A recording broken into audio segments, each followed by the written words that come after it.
Hello tanks and tankettes, welcome to a premium preview of this, the Panzer 58 Mutz. Now I'm taking a bit of a risk doing this because, as you know, I basically said to Wargaming I'm not comfortable doing these premium previews anymore. I'm not comfortable helping you sell these vehicles because you've just been putting out bundle after bundle. I'm not the only YouTuber to have said so. I'm certainly not the only Wargaming customer to have said so. There's been a lot of public feedback on various forums and Reddit and whatever about this, and Wargaming are very much well aware at this point. So before we actually talk about the tank itself, I'm going to talk about this a little bit because it has been a big issue over the last little while, the last better part of a year at this point, I think.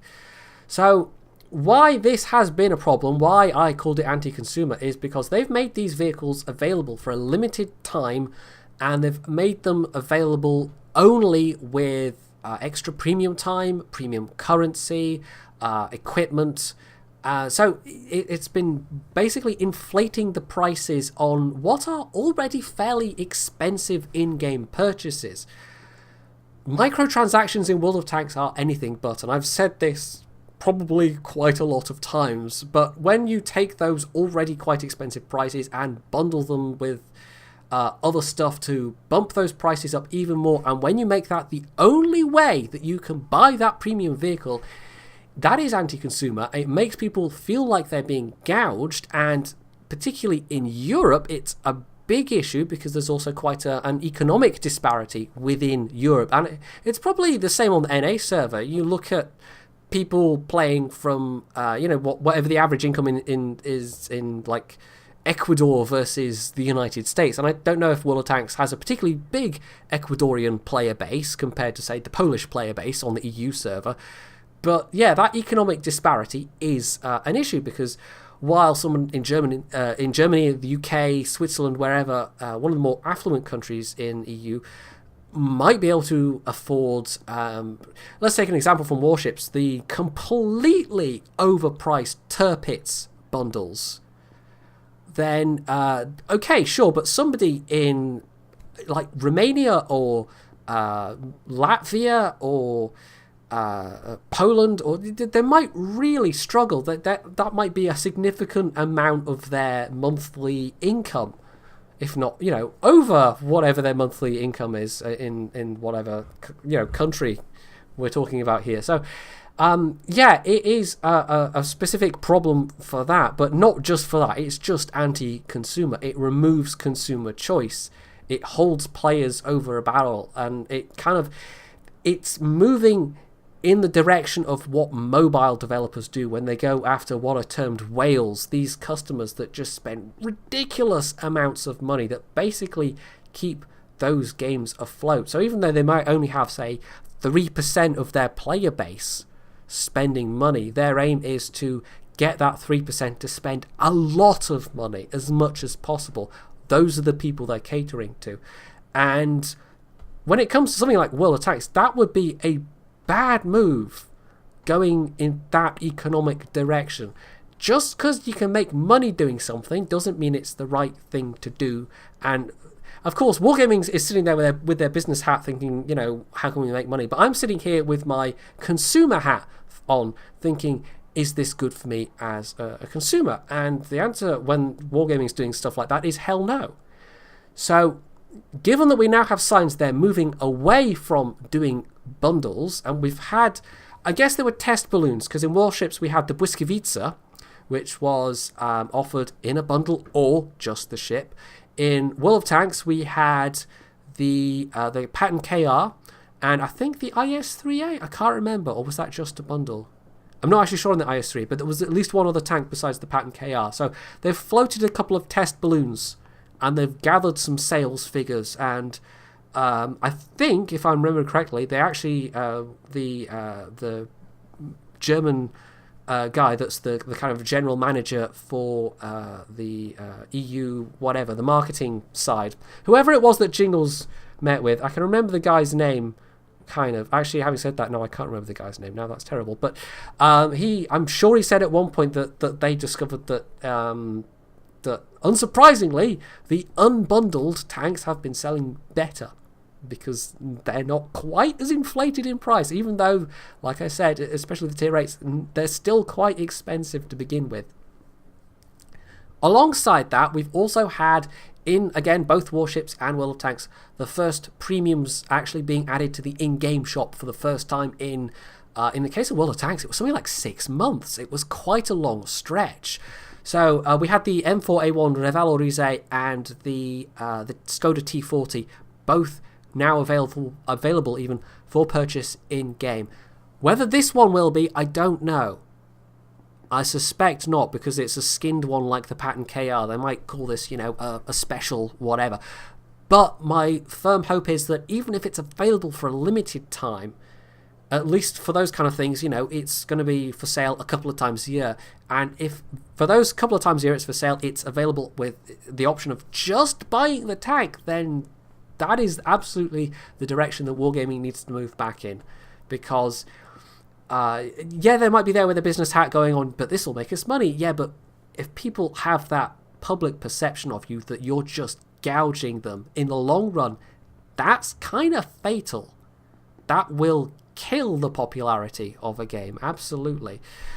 So, all that said, I'm taking the risk that Wargaming are not going to just bundle this, that it's going to be available, that they keep on with this trend, and hopefully I will be back to previewing more vehicles in future. This is a test balloon of my own. I don't know what the pricing of this is going to be, so we shall see.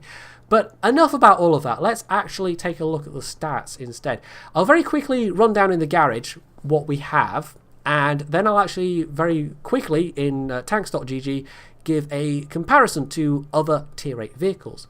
So what we have is a Swiss tank, in fact, with a 90mm gun, and according to the blurb, this was the very first prototype that this version's based on. There were later versions with, I think, the British 20-pounder?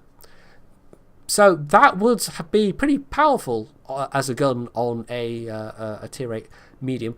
But still, this gun is not bad because, unlike the STA-2, for instance, or I'm trying to think what else has a 90mm, the American 90mm on the Patton 59, or the T whatever it is, E2, the reward tank that Sercon just managed to get for himself, that has a very lackluster amount of penetration.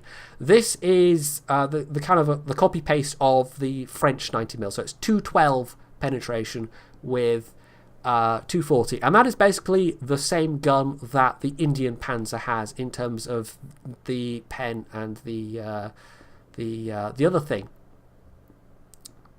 Damage. There we go. The word's right in front of me. Wow, brain. Wow, that was good. That was good. You'll actually notice there it says compatible vehicles, Panzer 58, Panzer 58 Mutz. The Panzer 58, I mean, that's probably going to change in the next patch. There's just a plain Panzer 58 in the client files as well. I did actually specifically ask about this. It was taken, the decision to make this a skinned premium was taken relatively late in the day. So the plain one is what super testers and the like will have had, and that's what's been just sitting in the client files. But that's not going to be on sale at any point. Presumably in the next patch, that's going to disappear. So this is what there is. This is the Mutz. And like the Patton KR, actually, this is a camo. It's not a skin like the Cromwell tanks, the Berlin tanks, of which the Cromwell was one. I see where you were going there, Brain. So yeah, you can't put emblems on this, you can't put camo on this, but this does act as camo like the Patton KR. So you've got your 90mm gun, you've got a 600 horsepower engine, 12% chance of fire, so it's not particularly likely to burst into flames. The base radio range is, where are we, 570, but that matters less at the high tiers. There's some other stats. I mean, the top speed's 50, which is respectable. It's not especially fast, but it's good enough. Hull traverse 45, which is, again, good enough. Armour, better than a CDC, but probably worse than, like, the Panther 2, for instance. Don't rely on the armour. You'll get occasional troll bounces. I won't go over the armour scheme because, I mean, there's a little bit on the beak here, but if somebody hits you right on the beak, I think that's where the 120 is on the turret somewhere. But yeah, I've had one or two bounces, but it's not particularly well armoured. Otherwise, gun depression's -10, which is good. Rate of fire 7.5. Well, that's with the 100% OP crew plus a gun rammer. So the base rate of fire is actually not that good, but we will come to that. And the base view range is actually 380, which is a little bit on the lacking side, but if you get the commander crew skills, which buff crew range, because your commander is also the radio man, so you can get both the commander's and radio man's crew skills that add view range. That's 5% view range there. Even without Brothers in Arms, with that 5% view range with optics, you can still get it up to, I think it's almost 440. It's not quite. So I think with a good commander, it's still worth having optics on this thing. And even without, it probably still is. But it would be nice if it was 390 like a lot of the other tier rates. Now, I will say regarding the crew, I mean, yeah, this is what a full skill crew looks like. Well, almost. I didn't quite get all the skills on the commander/radio man. But when I was actually playing, and I've got some screenshots of this as proof, I had 4 crew skills selected, because what Wargaming did, which was quite nice, was they gave us these press accounts with a whole lot of free XP to convert to commander skills. So unlike previous test accounts where we were stuck with 100% crews with no skills, not even 6th sense, which was very painful when I was testing the Canonian Jagdpanzer in particular and the M56 Scorpion, this time we actually got to pick and choose. So the replays you will see, I went with 4 fairly common crew skills for a medium tank that I figured if you're putting in a high tier German medium crew, you'd probably have those crew skills. No Brothers in Arms though, so do note that. Anyway, without further ado, we'll also look at the stats, and I can give you this thing in comparison to the others, and we can kind of get some idea of where it fits in the tier 8 scheme of things. So here we are on tanks.gg, which is quite nice as it gives you the option of comparing multiple tanks, which, yeah, you can do tank-to-tank comparisons in Tank Inspector, but only, comparing 2 tanks. Whereas in this, I can look at the main stats, an overview of the main stats, all on one page, basically. So the tanks I've picked out to compare are basically, I meant to do that, all the other premiums, and the Indian Panzer, which of course is the kind of the regular tier 8 that basically has the same gun. So the overview is basically, this doesn't have a particularly good DPM, but because it's got this 212 penetration, and because it's got pretty good APCR penetration, for a regular tier 8 medium, that's workable. I mean, it's workable on the Indian Panzer. It's a little lacking in the DPM. A little bit lacking, but I didn't feel it was unnecessarily lacking. I didn't feel it was enough to really hurt it badly. So rate of fire is the slowest, and because it's 240 average damage, it's not really, you don't really get lots and lots of damage. But that said, both replays you're going to see are ones where I did over 3k damage, so it's still possible, but you need a slightly longer game than some of these others with, the SDA2 in particular, I think, has got the best rate of fire here. Or is it no, it's the 8.8 actually has the best DPM. But those two in particular, because they've got less pen, Wargaming have decided to compensate them with more DPM. Although, in the case of, you think actually with the least pen, the SDA2 would have the most DPM, but no, it's the Panther 8.8 because reasons. Where I did feel it was lacking, though, and we come down to the gun stats, aim time is kind of somewhere in the middle, so that's fine. It actually aims better than the Indian Panzer. Accuracy, however, was a bit of a letdown. The accuracy is actually the same as the STA2, which is not particularly the most accurate. And I did feel this in some battles. The 8.8 has 3.1, which is very accurate, but of course that has a bit less pen to work with, and it's a less mobile machine. However, I think it could, even though it's got less DPM, it could definitely stand to have the same accuracy as the CDC. So if I was going to change one thing about the Mutz, it would be to give it that slight buff to accuracy, and I think it does actually need that, because I was struggling with anything over kind of 300 meters to get consistent results. Now 0.35 is still pretty decent, but when you've got the CDC with both better DPM and better accuracy, felt a little bit, it would have been nice. It would have been nice, especially as the CDC is by far the faster, more mobile machine as well. Although, having said that, you know, the Mutz does have a little bit more armor. You're not going to have to worry about, like, a Lux could hurt a CDC frontally, no problem. Whereas, you know, in that unlikely scenario where you meet a Lux in the Panzer 58 Mutz, you're probably not going to have that problem. But the armor isn't really worth that much. As I said, the armor is it'll give you occasional troll bounces, but do not rely on it. The gun handling otherwise is actually pretty decent. I mean, the aim time I've already covered, but gun depression is probably the best thing about this. And in fact, the other German Tier 8 Premium Medium, the 8.8, only gets 7 degrees. 10 degrees right there makes this, I think, the better machine. And it's also got the best gun elevation of all of them. That's not going to matter very often, but just occasionally 25 degrees of gun elevation is going to come in really handy. So, you know, bear that in mind as well. So yeah, in terms of the gun, like I said, a little more accuracy would be nice. It does lack in the DPM department, but not unnecessarily so. So then we come on to mobility, and again, kind of middle of the pack. Faster than the Panther, faster than the STA-2. It's actually the same speed-wise as the Indian Panzer. Of course, the CDC easily top of this. Reverse speed is identical across there. Horsepower to weight ratio, well, it's not bad actually, 17.23. Actually, that's second place. That's actually very slightly better than the Indian Panzer. Of course, the CDC's way out ahead with double the engine power and a better top speed, but because it's got pretty good terrain resistances, in fact it's got the best terrain resistances of all of these vehicles, I found myself just whizzing along at 50 most of the time. So yeah, it's not the fastest, but it's not particularly slow, and those terrain resistances are actually very, very useful.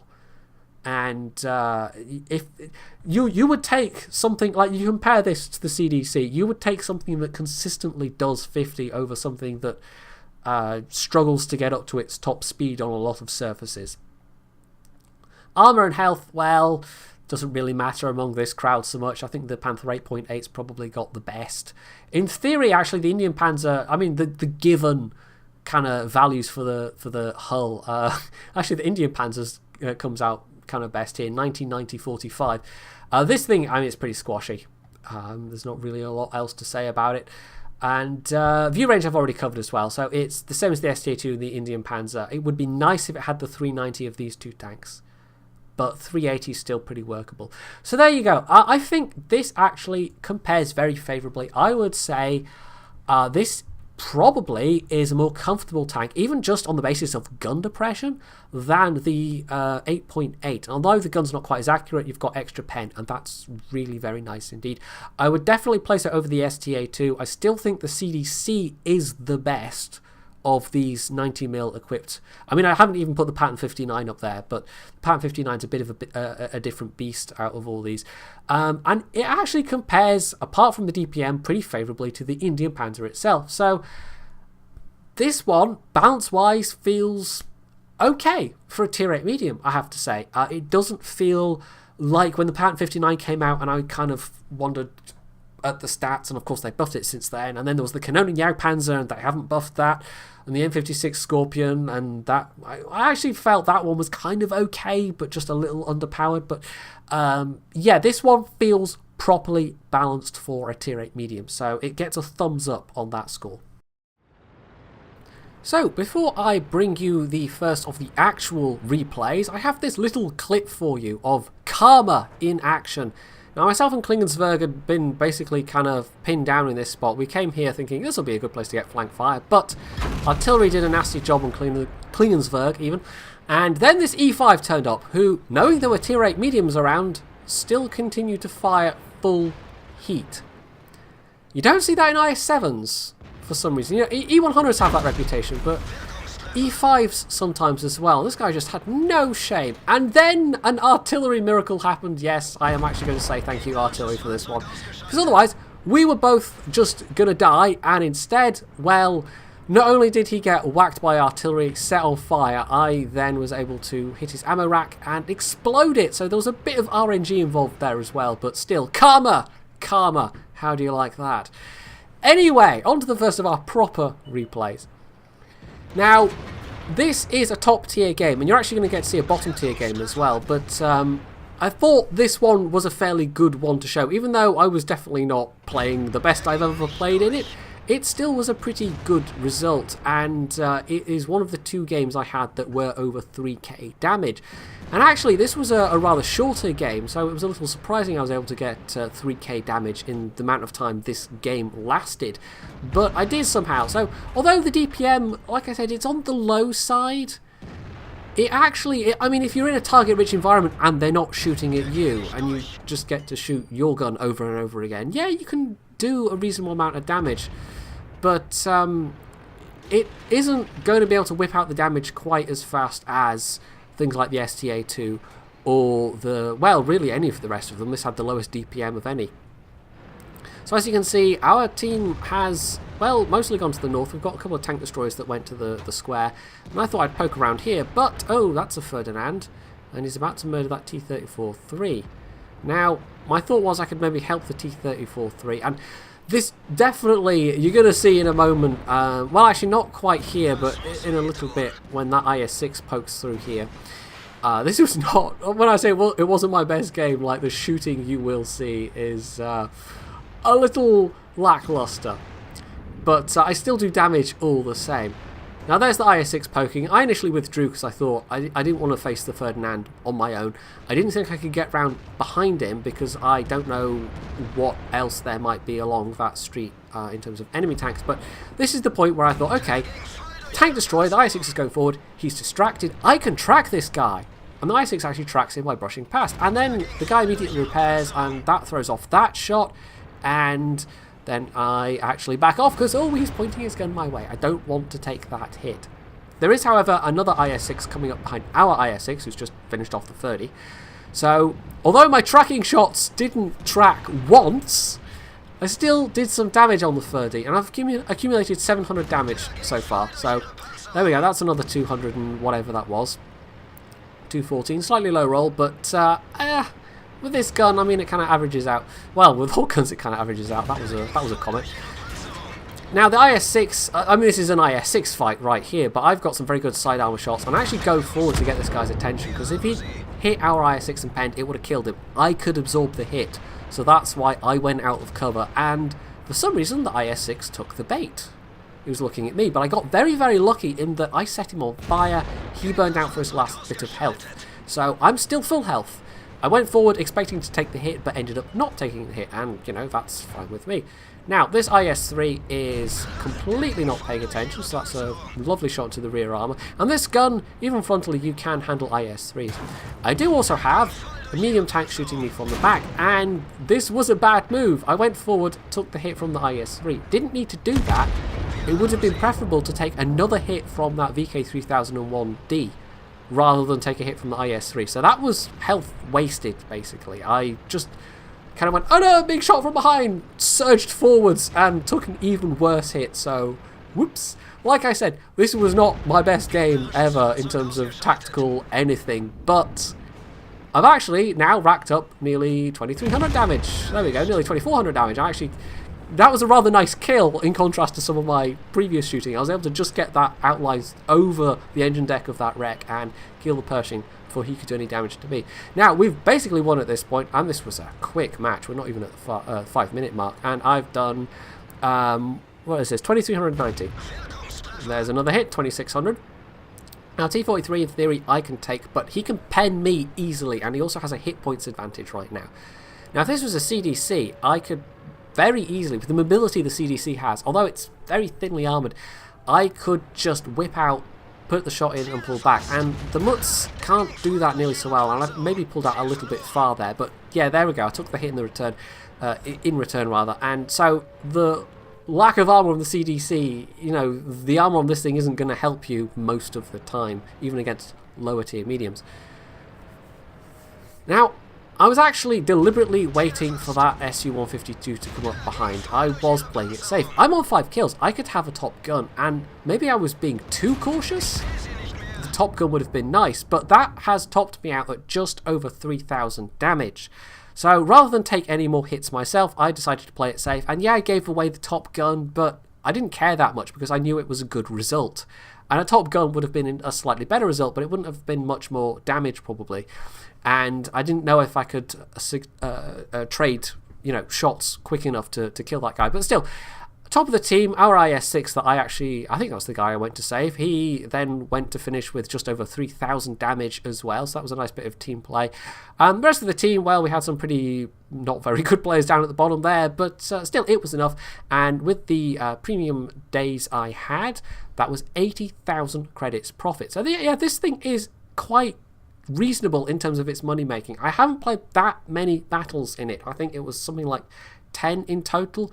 But because it's that 90mm ammo, which is not particularly expensive, that 3,000 damage result was, it was quite a nice profit indeed.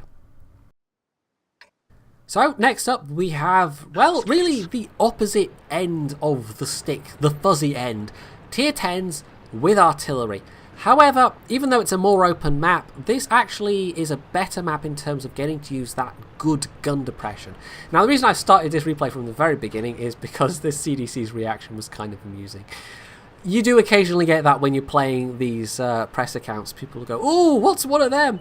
Now, possibly he was actually asking in the chat as well, but of course I still have that turned off in World of Tanks at the moment. So if you saw me in this account, which was the 7th of, there was a bunch of these accounts running around, but I was number 7. If you saw me and said hello or whatever, I wasn't being impolite, it's just I couldn't see you saying anything.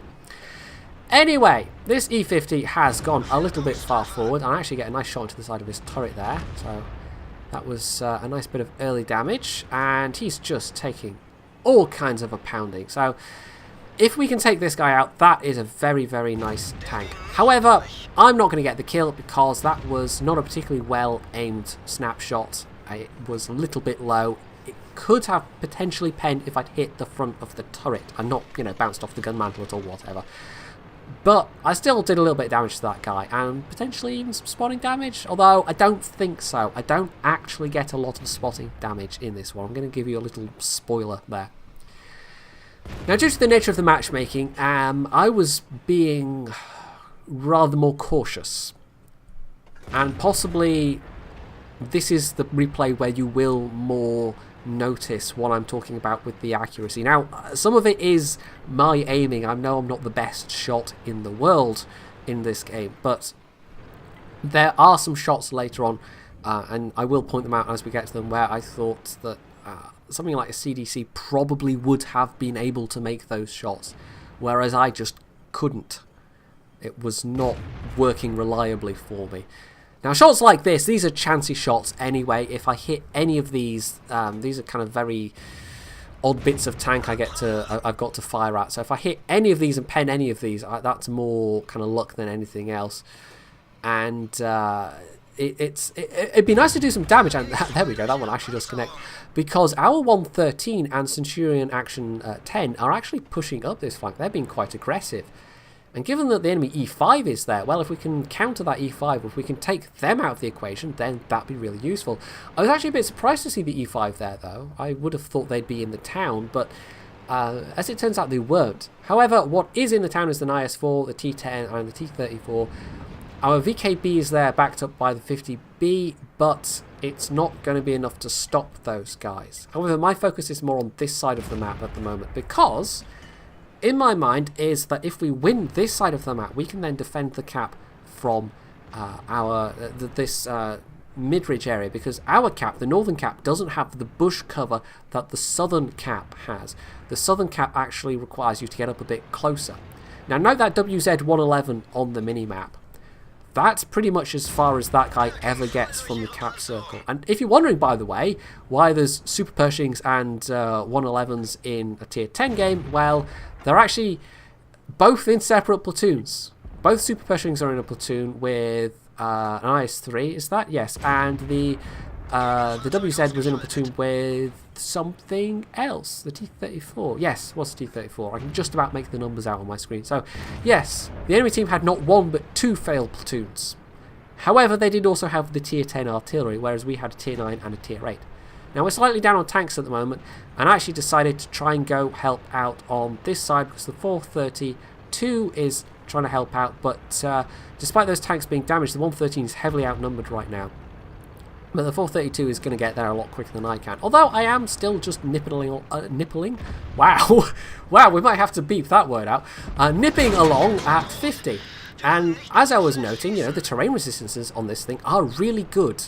So, compared to the CDC, you'll probably be at top speed a lot more often.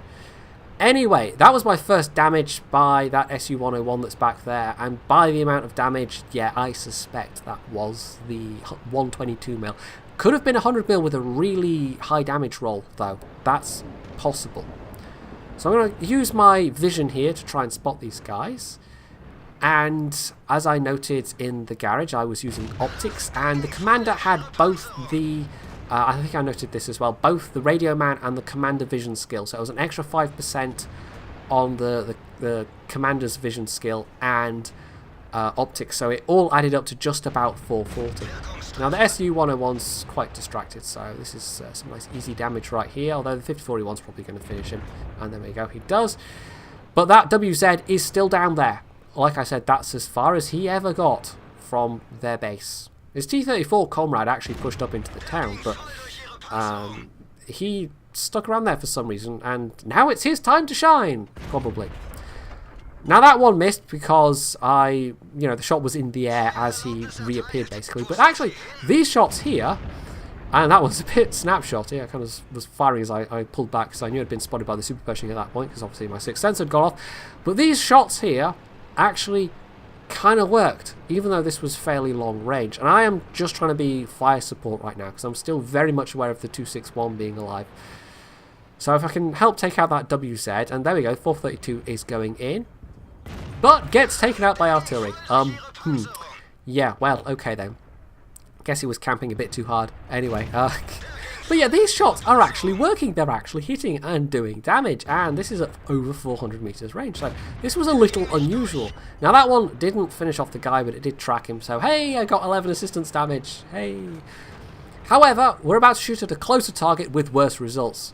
This is going to be 3 shots, and the first and the second one, it is the RNG that takes them, but the third one, it's all me. It's definitely all me. So yeah, that one was kind of frustrating. He just flew past his turret, very, very close to his turret in fact.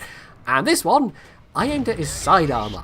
I could not tell you why I aimed at his side armour, but that was never going to pen. And as the 113 hasn't been able to kill him, that has actually cost the 113 health. If I'd hit that super Pershing with one of those 3 shots, the 113 then would have killed him. So the 113's taken extra damage because of that. Meanwhile, back at the base, we've actually had some good solid defending going on, although the ISU is quite close to death now. And we just lost the 113 to the Object 261 as well. So that's the 3rd kill of the 261, which is, yeah, that artillery is quite dangerous. There's a couple of artillery I worry about at tier 10. The T-92 is derpy, very, very high high damage, but unpredictable. In fact, the tier 9 American RT is more, deadly in the right hands.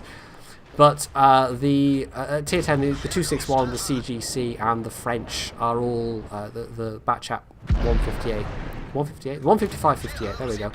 Are all the ones I worry about seeing, and I know I'm in sight of the ST1 right now, but I'm actually more worried about being hit by that artillery. I'd rather take the hit from this stock SD1 rather than the 261, which would just wipe me out in one go. But I actually then decided to pull back a bit because I've had no indication that the art is firing at me. Now, I was going for lower front plate shots there, and maybe I should have been going for the turret instead. I had one that penned, and the rest all bounced, and this is my APCR as well. But at this point, I noticed that the 261 was going for the artillery. There he is. I'm still firing my APCR. Now, that first shot, it was because I didn't want to waste the time switching to AP, but then I briefly switched to AP, and then back to APCR. I don't know why I did that, and what's worse is that shot there. Yeah, that was 2 of my 3 remaining APCR shells just down the drain. But for a target like the ST1, I kind of felt the use of the APCR was necessary, especially at these ranges. Up close and personal, if I could get behind him or if I had reliable shots at his lower front plate, it would not be necessary. But trying to snipe him at these distances, yeah, the extra pen is needed. And the extra accuracy of the CDC's gun, I think, would have made a difference. I think in the CDC, I probably would have hit more of those shots. So it's come down to this guy. And I can survive one hit. I don't know if the SP1C can. I didn't see his exact health, but possibly he could, possibly he couldn't. That guy has, I think, the IS-3's gun, based on the damage he did to me. In fact, worst case scenario for him is he's got the derpy 122 with 175mm pen. But possibly not. Mind you, if he had, it still would have penned me easily enough. But anyway, now come a series of shots where I don't know what I was thinking. Yeah, firing at his hull with AP at this angle, that's never going to pen. Go for the turret, Jedi. Go for the turret. Go for the turret. I was more trying to keep him spotted for artillery, although I think it's the the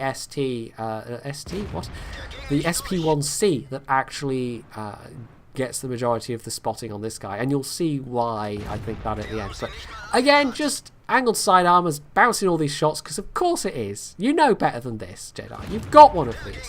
Finally, however, I think that actually pens his, the top armor of the engine deck.